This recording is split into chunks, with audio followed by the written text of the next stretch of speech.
And while we can't rip the people limb from limb who have taught us lies, we can identify with Nebuchadnezzar because everything that we believe and we're told we should believe is looking really, really empty. And we now have no idea where this all leads, where this is all going.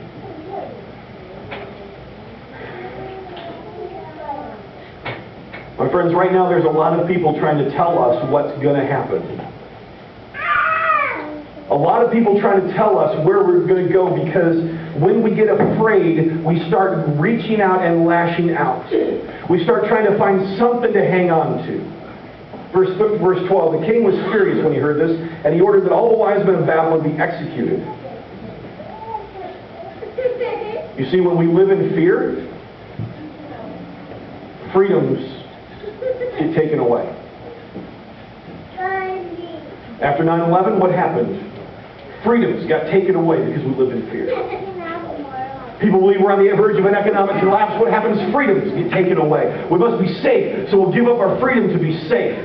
Nebuchadnezzar is afraid, and so what does he do? He takes away the freedom of life from these guys.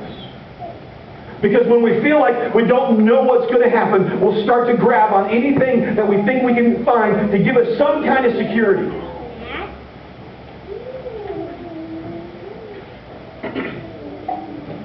To try to figure it out. And let me tell you something. Right now, if you scan your radio dial, your talk show radio dial, religious television, read all the forwards you get sent on email, there's starting to become, and I believe there's going to become even more, of people trying to tell you how it's all going to play out. How it's all going to work. It's great to work at KTSY. I got a package in the mail about a week ago, a priority mail package. I'm going to give it to Travis. And it was a CD, so obviously I have to go to Travis, he's music director. And I was wondering from this person, I'm sure that they mean well. I don't know who they are. I don't know that I've ever met them.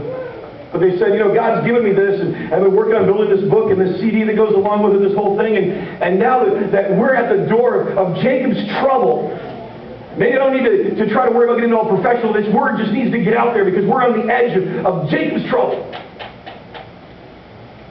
I've heard people trying to extrapolate all kinds of stuff. What's going to happen?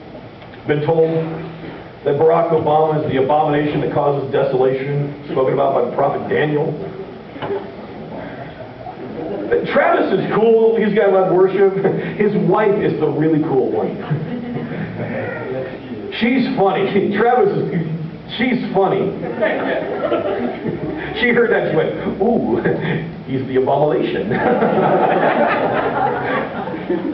Use that, here we do prophecy, just try to slide that in somewhere. We're trying to figure out because, and here's the thing, we're dealing with prophecy right now in this chapter. This is a prophecy that God's about ready to reveal. But I'm going to tell you something, I'm scared to death of prophecy. For some of you who've grown up in a tradition that values prophecy, that may seem like right on the edge of heresy.